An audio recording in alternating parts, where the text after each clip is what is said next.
Hi everyone, my name is Melissa and I'm going to be leading you through your heels warm-up today. So we are going to start really nice and controlled with some toe yoga. I know it sounds weird. So we're going to stand hands on hips, upright, feet firmly planted on the floor. And what I want you to do is to really try to pick up the arches of your feet. So if you look here, I'm really lifting through here. Now, as we do that, we're going to plant all 4 of our small toes on the ground and just lift up your big toe. Now we're going to do the opposite. We're going to press the big toe down and lift up the baby toes. We're going to do that 7 more times. So this is 2 and baby toes, all while keeping your abdominals really, really nice and tight, posture lifted, glutes squeezed. Now this might be a little bit of a challenge mentally, but you've got this. We've got 4 more after this. So really what we're doing is we're waking up our body from the bottom up. That's how I like to start my heels classes. You can always do this warm-up before you come to an in-person class as well. We've got 3 more. So this is 3, and lift your baby toes. 2, put it back down, and last one, and up. From here, keeping your hands on hips, we're just going to bend at the knees, slowly come up onto forced arch, and down. We're doing that 7 more times. 2, 3, 4, I'll turn to the side so you can see, 5, 6, and 7, and 8. Now we're going to do a little bit of a variation here. We're going to squat down, heels up, elevate, and release 4 times. This is 2, and up, elevate, and down. Plie, forced arch, extend, and down. Last one, plie, forced arch, and up. Now reverse. We go up, plie, stay on your forced arch, put those heels down, and extend. 3 more, up, and bend, heels, release. Again, up, bend, heels, release. Keep that core tight. Up, bend, heels, and release. Now another option is we can do all of this with TheraBands around the ankles or around the knees, but for today we're just going to keep it nice and simple. All right. Working onto our calf muscles, soleus, all those little connecting muscles that are really important for heels. We're going to do 8 elevates. So we go up and down. You can put your hands wherever you'd like. I just like to keep them on my hips so that I know my hips are staying balanced and I'm not compensating. I myself have undergone hip surgery on this side, so sometimes I like to compensate by leaning to the right, so this just kind of keeps me in check. Do what you need to do for yourself. And last one. Now we're going to turn the feet out to first position. Same thing, tucking your bottom under, really squeezing, pulling up through the core. And again, 1, and 2, 3, 4 more, and 5, 6, 7. If you're squeezing that booty, you should be feeling it now. And 8. All right, last one of these. We're going to turn the toes in, so we're going pigeon-toed. This one is a little bit trickier. So we're going to have a soft bend in the knees. We're not going to lock the knees because that can really do some weird things to your hips. So we come up and down. Really important to keep your belly button to spine here so that you're not going to fall over. And if you do fall over, that's okay. You're probably at home doing this and no one's watching, and even if they are, who cares? 3 more. 3, 2, and 1. Great work. Shake that off. We're going to go into some knee stability. These are a little odd. They not only stabilize the knee, but they are going to align your hip socket. So if you're feeling any kind of tightness, these exercises really help. They look a little silly, but They're phenomenal. They're actually from my physical therapist, so I can't take credit for this. So we're going to bend down into a nice squat. Really make sure you're sticking your butt out. So this isn't a ballet class, so we're not going to be tucked in. I really want you pushing that booty out, but keeping the abdominals nice and tight.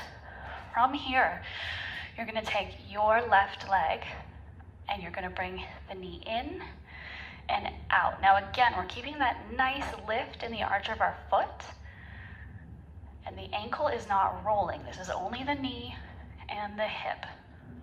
We've got 3 more. 3 and 2 and 1. Right side. 1, 2, 3. Make sure you're not gripping those toes. So if you look down, you see your knuckles are turning white. Try and relax those toes.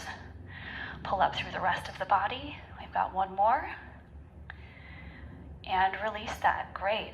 Now we're going to do this in a staggered stance. So 1 foot in front of the other. We're going to start with your front leg, which is your right leg. You're going to lean your weight a little more onto it for this exercise. And then we're bringing it in and out. Keep going. Notice I have this nice lift here. 3, 4, 5, 6. You're really using these muscles to squeeze in, lifting up. And 8. Now we're doing the same, but with the back leg. So shift your weight to the back leg slightly, and in and out. 2, 3, 4 more. 5, 6, 7, and 8. And you know what's next? We're just going to switch that up. So left leg in front this time. Bending, you're nice and centered. Now we're just going to shift forwards a little bit. Bring it in and out. 8 times. So for me, this is my surgery leg, and it actually moves a little bit nicer than my non-operative leg. So you'll notice my range of motion is a little bit different. And it's totally normal if yours is as well. You might compensate in your own life in a certain way. Leaning to the back leg. And also just note that every day is going to be a little bit different. So if this feels good to you today and then tomorrow it feels a little wonky, just know that that's feedback. Anything your body is telling you is feedback. So really make sure you listen to that. And 8. Wonderful. Shake that out a little bit. We're not quite done with these. We're going to now go into a parallel second position. So parallel meaning my toes are pointing forward. We're not turning out in any way, shape, or form. Almost never in heels. So we're going to lean over to that right leg. So again, I'm sticking my bottom out. Let me go in front of the lights here. Here, almost like skiing.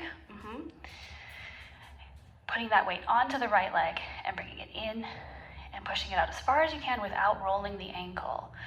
We've got 6 more here. So 6, 5, 4, and 3, 2, and 1. And switching over to the left leg. Bring that knee in and out. 2, 3, 4 more. 5, 6, 7, 8, and release. All right, we've got 2 more exercises left. This next one is a little bit tricky at first, but once you understand it, it's going to be great. We're doing something called a hip car. This again is going to warm up your glutes, all of them, side, back, bottom, and really make sure that the hip is aligned and that we're using the proper muscles. So we're recruiting the proper muscles in order to move effectively and efficiently instead of just focusing on, sitting into our joints and maybe getting hurt. So with the hip car, you want to make sure that you're maintaining a neutral pelvis the entire time. So this is a little bit tricky for dancers sometimes because when we put our leg behind us, do you see what just happened to my back, right? That is entirely incorrect for what we're doing.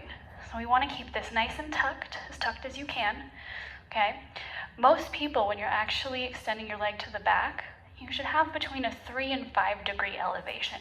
So this is probably as far as I can go, keeping my spine neutral Anything above that, I'm recruiting the back. So we want to avoid that. So what we're going to do is we're going to start with our hands on our hips. I'm going to show this to you first before we do it. So we're going to have slight bend in the knees, neutral pelvis, so we're tucking under, pulling in and up, shoulders are pressing down. I'm going to lift my right leg up with a flexed foot. Now remember our toe yoga, the standing foot is doing the exact same thing. From here, I'm going to carry the leg to the side as far as I can take it, which is about here for me. I'm then going to turn the knee in. So think of bringing that foot up. This is as far as I can go without moving my back in some kind of wonky way. Okay, then we're bringing the leg behind us, squeezing the glutes. Now, when I did that from the side, okay, when I turn this in, notice that my body is staying nice and tall. And then we bring it back down. Then we do the same thing to the reverse. So we're bringing that leg back. Again, it's about 3 to 5 degrees. Turning it out to the side, front, and down. So that counts as 1. We're going to do 3 on each leg. So let's go ahead. Let's start with the left, because I just did the right. So we're going to start with the left. We'll do 3 on the left. So again, bending at the knees. Nice lifted abdominals, squeezing the glutes. I really mean squeeze, like squeeze so hard. Okay? Flexing that foot up. If you can get the leg up to 90, great. If you can't, don't worry about it. To the side. Turn it in. To the back. Squeeze. All the way down. And to the back. Side. Front. And down. I'll turn to the side so you can see me. We bring it up. To the side. Turn that knee in, toe up.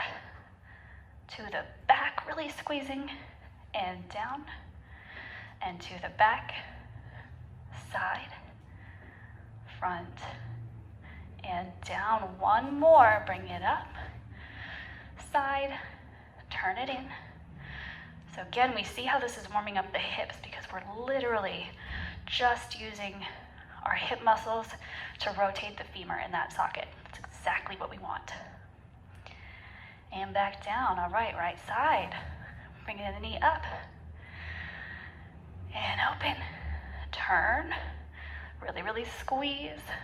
And down. And bring it back to the side. So as you're squeezing your glutes, you should feel resistance in that side sagittal plane. Really, I don't know, that gets me. If you're not sweating, I don't know, I am.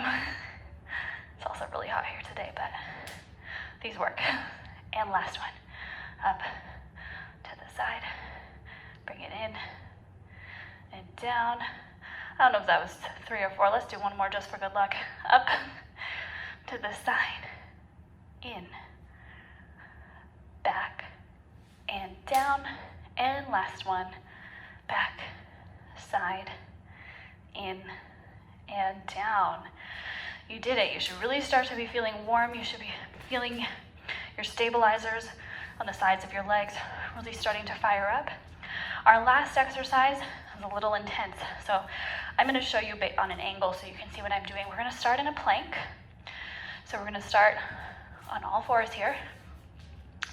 We're going to bring the left leg up to the outside of the hand. Right leg up. Try to keep your bottom steady. Lift and back down. And then left, left. We're going to do that 2 more times. So left, right, lift up and down, left, right, and hold. Last one, left, right, up and down, left, right. Now right leg first. Right, left, up, down, right, left, and hold. And right, left, up, come down, and right, left, hold. Last one, right, left, up, and down, and right, left, and come down to your knees. Have a seat. All right. Lastly, we're just gonna roll the shoulders up and back. We're doing a shoulder car. It's centrifugal atricular rotation, I believe, is what car stands for, and forwards. So what we're doing is we're just rolling the bone in the socket before we do anything super massive with it. All right, we're gonna put our left hand behind our back, right ear to the shoulder. Gently, just apply a little bit of pressure. You might not even need any. My neck's pretty tight. And then you're gonna slowly rotate to look down towards your armpit. And back center. And switch, right arm behind, left ear to left shoulder. Apply a little bit of pressure. And rotate to look at the armpit. And we come back. All right, and then up on your feet. Now we are ready to put our heels on and get started. So that being said, when choosing a shoe, I recommend Berjoux shoes. You can click the link in my bio for 10% off of your purchase. But any shoe that has a strong ankle support and arch support is going to be your best friend.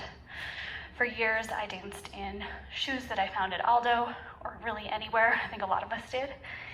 And the difference is night and day. So if this is something that you really want to commit to, I would highly recommend that brand.